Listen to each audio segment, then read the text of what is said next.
Pag-usapan mo natin, kailan ba dapat iniinom ang gamot, 'di ba? Baka mali ang pag-inom nyo ng gamot nyo. Sa umaga ba dapat? Tanghali, sa gabi?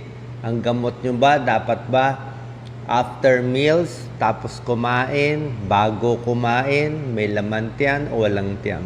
Actually ngayon po, pinag-aaralan to, yung tamang pag-inom ng gamot. Tawag dito, chronotherapy, kung kailan mas iniinom. Siyempre, ang shortcut natin, kung matatanong nyo sa doktor nyo, kung kailan kailangan uminom, ay mas malinaw.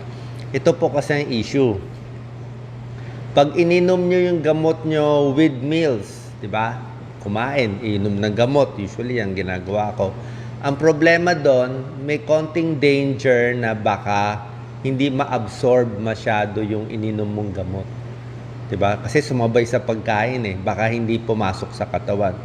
Ang problema din naman, pag iniinom mo yung gamot mo na walang laman ang tiyan, yung iba naman, humahapdi ang sikmura. Walang laman ang tiyan Uminom ka ng tablet. So, depende nga. So, ngayon, explain ko yung mga example ng mga gamot at kailan magandang inumin. Okay? Ito po naman, general advice lang. Pero yung actual, depende minsan sa pasyente. Umpisahan natin. Gamot sa high blood. Okay? Gamot sa high blood.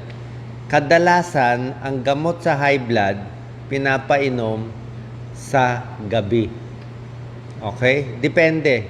May isang pag-aaral, nagsasabi, mas maganda inumin ng gamot sa high blood sa gabi. Pag iniinom twice a day, walang problema, umaga, gabi. Pero kung once a day, minsan mas maganda sa gabi. Bakit? Kasi mas mataas ang risk ng stroke, pati heart attack sa maagang panahon. Siguro mga 6 a.m., 7 a.m., dyan ay stroke na heart attack ang pasyente. So pag ganyan kaaga, bagong gising ka pa lang, hindi ka pa nakakainom ng gamot, baka hindi mo mahabol. Kaya mas safe pag sa gabi. Pag sa gabi, at least controlled ka sa umaga. Yun po isang tip natin. Meron namang ibang tao umiinom ng pampaihi. Okay? Yung mga pampaihi, mas maganda sa umaga. Siyempre, pag sa gabi ka uminom ng pampaihi, ihi ka buong gabi, di ba? Meron mga diuretic, na pang high blood din, o pang manas, usually sa umaga. Iniinom ba with meals or without meals yung gamot sa high blood? Sa akin, sa experience ko, kahit walang laman ng tiyan, okay sa akin yung mga gamot sa high blood. Okay? Next, yung mga gamot sa cholesterol, kailan iniinom? Yung mga statins, simvastatin, at iba pa. Ang recommended natin, ang gamot sa cholesterol, ang mga statin, iniinom sa gabi din. Sa evening, iniinom. Bakit? Kasi ang katawan natin mas gumagawa ng cholesterol sa madaling araw. Habang natutulog tayo, doon gumagawa ng cholesterol yung katawan natin, doon tumataas yung cholesterol. So, minsan, sinasabay sa gabi para hindi masyado tumaas yung cholesterol natin. Pero ito naman kasi, morning, evening, hindi naman ganun kalaki ang diferensya, pero mas recommended sa gabi. Next, paano naman ang gamot sa kirot? O, di ba? Marami sa inyo, ako hindi ko gaano pinapayo uminom kayo ng gamot sa kirot. Paano yung mga aspirin o sa puso o sa kirot? Ibuprofen, mefenamic acid, di ba? Yan ang mga binibigay sa kirot Mga NSAIDs, non-steroidal anti-inflammatory medicine para sa kirot. Ang recommended natin kung para sa kirot, dapat with meals. Kailangan may pagkain. Hindi pwedeng walang pagkain. Bakit? Kasi itong mga para sa kirot, pain reliever, ibuprofen, makinig po tayo maigi, mefenamic acid, marami pang ibang mga para sa kirot, aspirin at iba pa, nakakahapdi ng sikmura at pwedeng dumugo ang tiyan natin.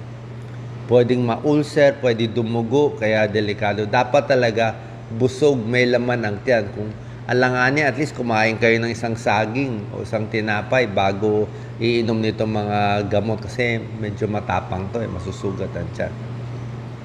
Next, Paano naman yung mga gamot, let's say, yung mga para sa depression? Okay? Maraming gamot sa depression. Ngayon, yung gamot sa depression, minsan, yung iba dito, nakakaantok nakaka-groggy. Oo, depende sa gamot nyo. Maraming klaseng gamot Pero yung mga SSRI, mga serotonin reuptake inhibitor, usually nakakaantok. 'Di ba? So, depende. Pag nakakaantok, mas maganda sa gabi. Kasi pag ininom mo tong mga nakakaantok sa umaga, mamaya hindi ka makatrabaho, makatulog ka. So, yung mga antidepressants, usually sa gabi. Tapos yung mga antidepressants, isa pa, bawal isabay sa alak. Makinig kayo Bakit bawal isabay? Kasi pag sinabay mo sa alak, nagugulo yung dose ng gamot mo. Let's say, ang gamot mo, dose is 5 milligrams. Sabayan mo ng alak, yung 5 milligrams, tumataas yung dose. Ibig sabihin, tumatagal sa katawan Tumatagal sa katawan yung gamot. Nagugulo yung dose. Kaya wag mo isabay sa alak. Alak kasi, lalo ka madidepress. Lalo sa sama loob mo sa alak. Kala mo lang nagpapasaya. Kaya nga may antidepressant So, bawal siya isabay. Maraming gamot, bawal isabay sa alak. Next, ito mga nakakantok din to. Gamot sa allergy. Mahilig kayo ma-allergy, di ba? Yung mga gamot sa allergy, like yung mga lumang gamot sa allergy, mga loratadine, mga Benadryl, diphenhydramine, yan, yung mga luma, medyo nakakaantok to. Kaya nga bawal nga mag-drive So, itong mga pang-allergy, iniinom sa gabi pag matutulog ka na para mahimbing din ang tulog mo. Okay? So, mga loratadine, diphenhydramine, nakakaantok. Pero yung mga bagong pang-allergy, hindi na nakakaantok. Yung mga Bilastine, gusto ko yung Bilastine. O levocetirizine, usually hindi na nakakaantok yan. Okay? Paano naman yung gamot sa diabetes? Kailan iniinom? Yan Sa diabetes kasi, ayaw natin biglang bumagsak yung blood sugar mo Usually, itong mga metformin na binibigay sa diabetes, glycoside, glipizide, iba pa mga gamot sa diabetes, usually iniinom to with meals habang kumakain. Sumubo konti o bagong kain, mas maganda habang kumakain, iniinom yung gamot. Para pagkain mo, tataas yung blood sugar mo, may gamot ka na nakakontrol. Para hindi masyado tumaas yung spike ng blood sugar. Kasi paano kung ininom mo, tapos hindi ka kumain ng breakfast? Hindi ka kumain ng breakfast, uminom ka ng pang-diabetes, baka mag-hypoglycemia ka naman. Pag nag-hypo, di mahilo ka rin. Okay? Isa pa sa diabetes, kasi gusto mo makontrol ang blood sugar mo, huwag pa bago-bago yung kain. Ibig sabihin, huwag yung minsan sa umaga, kape lang, walang pagkain. Sa tanghali, kakain ng marami. Sa gabi, sobra dami. Pag gulo-gulo yung pagkain mo, minsan marami, minsan konti, magugulo din yung blood sugar mo. Kaya mas gusto ko sa diabetes, medyo pare-pareho ang kinakain. Umaga, tanghali, gabi, pare-pareho yung dami, mga healthy foods, para yung gamot na iniinom mo, 2 times a day, once a day, o 3 times a day, tamang-tama lang control sa blood sugar. Huwag yung up and down. Okay? Yan ang tinutulong natin sa diabetes, di ba? Pag matagal nga hindi kumakain, nahahypo. Pag sobra lakas ng kain sa diabetes, nag-hyper naman, hyperglycemia. Okay? So, meron tayong mga konting rules. Okay? Mahalaga tong rules. Kung di tayo sure, tanong sa doktor. Sabihin nyo rin sa doktor, lahat ng gamot na iniinom nyo, minsan naghahalo-halo Pinakamaganda, pag iinom ng gamot, ito dapat 1 basong tubig kasabay. Dapat isang basong tubig. May nagtatanong. Paano daw kung busy siya? Busy, kailangan ganito yung gamot Huwag kakalimutan. Mamaya, pag nakalimutan yung gamot, 1 basong tubig para at least hindi mas sumakit ang tiyan, mas ma-absorb.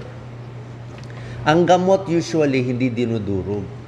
Pag dinudurog-durog, baka masira yung epekto. Pero may iba dinudurog. Pero usually, wag mo durugin kung di kailangan. Okay? Ang vitamins, paano naman yung vitamins? Okay? Sa akin yung vitamins kasi karamihan multivitamin eh. So, anytime naman pwede inumin yung vitamins, umaga o gabi, walang kaso naman.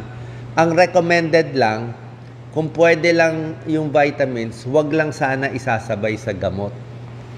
Minsan kasi uminom ka ng maraming vitamins, sasabay mo yung mga gamot mo sa high blood, sa diabetes, sa iba pa, baka lang maka-interfere doon sa dosis.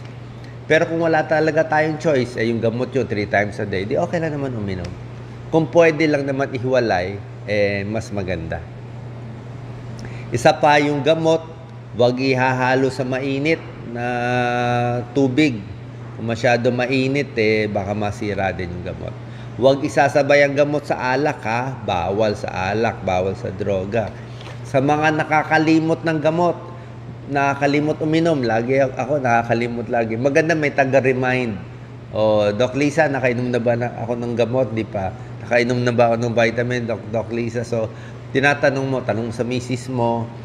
Or pwede gawa kayo ng organizer, yung Monday, Tuesday hanggang Sunday, AM, noon, and PM nakalagay na dun. Okay? Ang gamot para sa akin, dapat hindi sa mainit na lugar. Nasisira yung gamot Na-expire siya na maaga. So, pwede sa refrigerator o doon sa malamig na kwarto nyo kung di naman naiinitan. Paano ang expired na medicine? May nagsasabi, 3 months pa daw, pwede pa daw expired. Actually, sa pag-aaral, sa pag-aaral, kahit lumampas na sa expiration date, basta hindi mainit yung lugar, may epekto pa yung gamot. Hindi natin alam kung 90%, 80%, 70%, may epekto pa rin, di ba? O hindi ko naman masabi kung talagang sobrang hirap. Tapos lampas lang konti ng date, siguro pwede. Pero bilang doktor, kung gusto natin yung legal issue, di ba? Dapat pag expired na. Bawal na ibenta, expired na di ba? Kung ang expiration September ang month, hanggang September lang. Pero after September, may epekto pa rin yun. Pero hindi mo naman pwede ilampas. Parang tinapay, itong date mo lang kakainin. Pag lumampas tong date sa tinapay, magkakaamag. Minsan lumalampas 1 day, 2 days, kinakain ko pa rin. Nasa sa inyo, yan ang pagtitipid. Pero normally, pag lampas na. Pag nakalimutan mo ang gamot, ito, nakalimot. Hirap nito. Ano gagawin mo? Nakalimot ka ng gamot, di ba? Do-double mo ba yung dose o hindi? Actually, bawal i-double yung dose, usually. Yung nagkalimutan mo yung gamot sa high blood ngayon, o next day, do-double mo, di pwede, overdose. So, yun lang, balik ka lang sa normal dose. Ako, may tip pa ako. Minsan ako, uminom ako ng metoprolol. Hindi ako sure kung nainom ko o hindi. Nakakainis, hindi ko sure. Nakainom ba ako? Walang ya. Diba? So, pag hindi ako sure kung nainom ko yung gamot o hindi, minsan ginagawa ko, hinahati ko pa yung dose. Ito yung tableta, diba? Kaya inom ko, half tablet. Kunwari, half tablet. Hindi ako sure. So, inom na lang ako, dagdag pa kahit 1/4. Para kung kulang man, nakainom ako 1/4.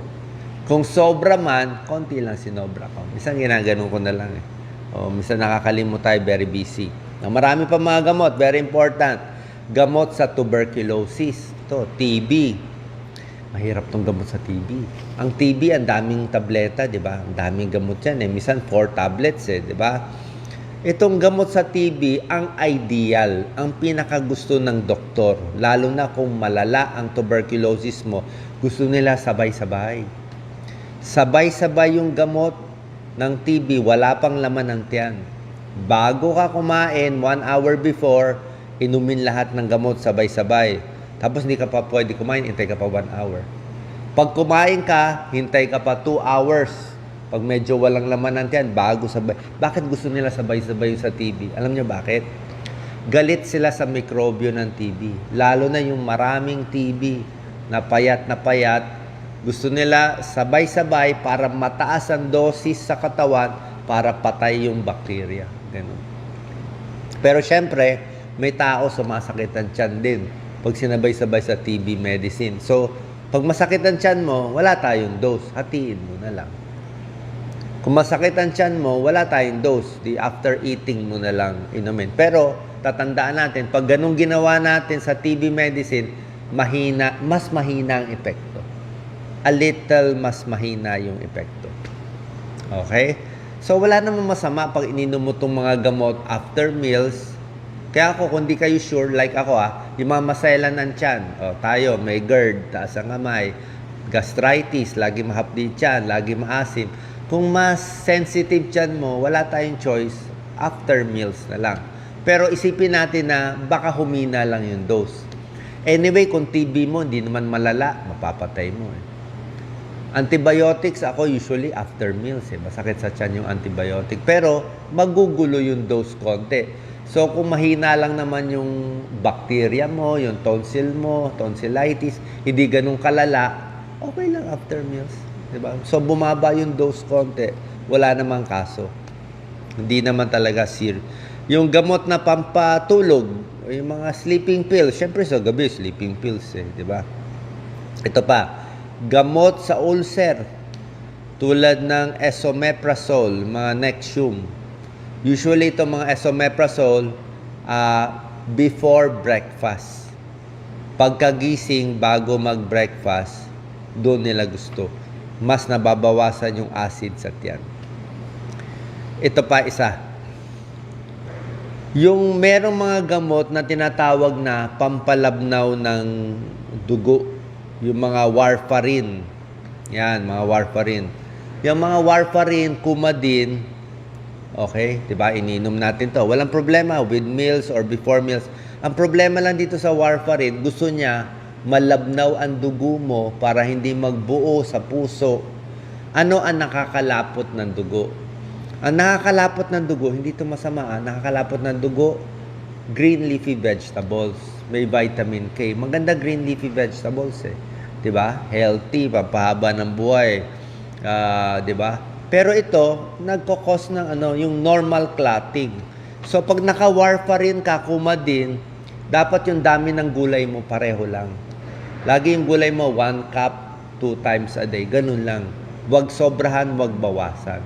Kasi pag naka-Coumadin ka, biglang kumain ka ng napakaraming gulay, baka humina yung warfarin mo. Kasi may hinahabol kayong pro-time niyan. Yun lang naman exception. Pero for ordinary tao, damihan yung gulay niyo, walang problema. Atlo na lang. Paracetamol. Dami nagpa-paracetamol, di ba? Paracetamol, okay lang naman, di ba? Safe. Kaya lang, wag mo isasabay din sa alak yung paracetamol. Kasi kung madalas ka nagpa-paracetamol, madalas ka uminom ng alak, tumataas ang dose ng paracetamol mo. Diba? Pwede tumaas kasi dumadaan niya sa atay lahat Sa liver ang pag-metabolize niya. Kaya pag sobrang alak, kaya alak talaga hindi maganda nagugulo.